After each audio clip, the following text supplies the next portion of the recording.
Today, the Virginia House approved an assault weapons ban on a party-line vote. The debate on the House floor waged by two military veterans, one sponsoring an assault weapons ban bill, another firmly opposed to new restrictions. Fairfax County Democratic Delegate Dan Helmer's bill would end the sale and transfer of assault firearms manufactured after July 1st, 2024. It also prohibits the sale of certain large-capacity magazines. This bill would stop the sale of weapons similar to those I and many of the other veterans carried in Iraq and Afghanistan. It's so goofy to me when Benedict veterans act like they have some moral superiority to tell the American people what they can and can't use to defend their lives. I don't care what you carried in Iraq and Afghanistan. Well, actually, I do care, because I want you to have the best tool available to defend yourself during war, the same way Americans want the best tool available to defend themselves in America. Similar doesn't mean same. It's not the same. It's not the same thing. It's not the same thing. My AR-15 is not the same as your M4. Not that it even matters. If the government thinks the best tool to defend yourself is with an M4, why is it we have to use a less capable gun to defend our families in the very country you took an oath to protect? Are our lives less valuable? Are you not fighting overseas so that we can be safe in America? If the American people can't protect themselves with the best in their own country, what the hell did you fight for? Besides, the argument isn't even logical. If you want to ban our AR-15s because it's so-called similar to what you carried in Iraq and Afghanistan, can't you use the same logic to ban handguns? I and millions of Americans own the same semi-auto handgun you carried in Iraq and Afghanistan. Not similar, but the exact same. You're not gonna say that though, because you have to set the play up first. Start with the easy to ban stuff like the scary looking AR-15, and then over time, when we forget what you did with the AR-15s, you can then start going after the handguns. Damn Benedict veterans, man. I tell you, they are absolutely the worst. Helmer reminding lawmakers of mass shootings across this country in which assault-style weapons were used. Our schools, our community centers, our college campuses, our nightclubs, and our shopping malls are not war zones. At least they shouldn't be. It is indisputable. Handguns are the most common weapon type used in mass shootings in the United States, with a total of 166 different handguns being used in 116 incidents between 1982 and December 2023.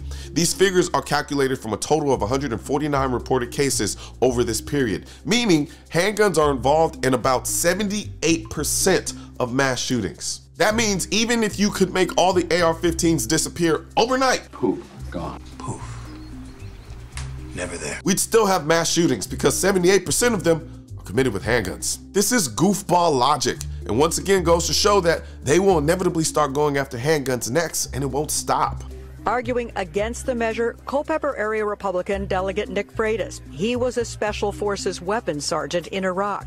He says the focus of legislation should be criminals, not guns. If you take a weapon and you put it on a desk and you don't touch it, nobody gets assaulted.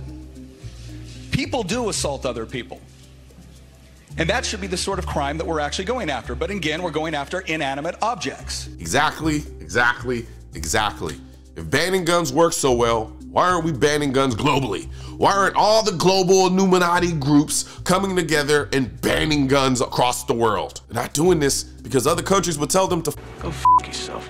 And have guns anyway. The same way criminals have guns anyway. Criminals don't give a damn about gun laws. So we all have guns because the people we don't want having guns have them anyway. And if they decide to do something with those guns, we can defend ourselves against them. This isn't rocket science.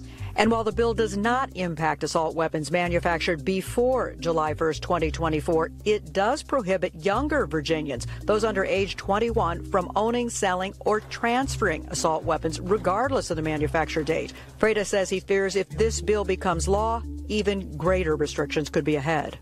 So ultimately, I don't agree that this is going to save lives, and I also don't agree that this is where it's going to stop. I think any veteran or active duty member of the military who actively plays a role in stripping constitutional rights is disgusting. And honestly, And you'll all be tried for treason.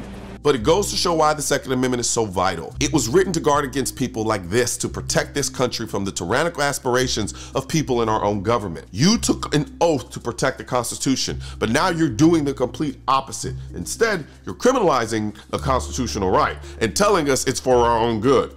I'm just glad we have way more veterans like Nick who actually took their oath seriously and didn't turn into a Benedict veteran. The assault weapons ban still far from becoming law. It would have to be approved by both House and Senate, and after that would go to Governor Glenn Youngkin, who could veto the measure.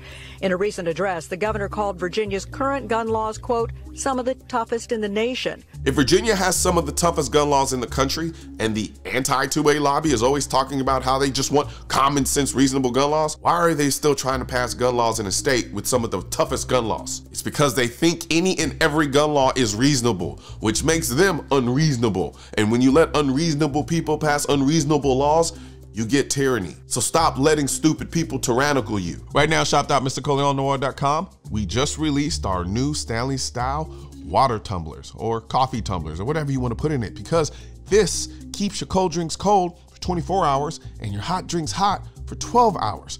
On top of that, you get your straw, but even better, you can make it leak proof. But the best thing about it is you can actually put any of the designs, the 2A designs that I have at shop.mrcolion.com on your tumbler. So now you have a better looking tumbler with better functionality. So head over to shop.mrcolion.com or hit the link in the description section and grab your Pro 2A tumbler today. And if you want to see a prime example of why you can't compromise on the Second Amendment, not even an inch, check out this video here or wherever this thing pops up. And stop ghost watching my videos and subscribe to the damn channel. You're just making your life hard for yourself. Hit the subscribe button, then the bell symbol so you get notified when I drop a new video, and leave a comment and hit the like button so the algorithm sends this video to more people who need to see it.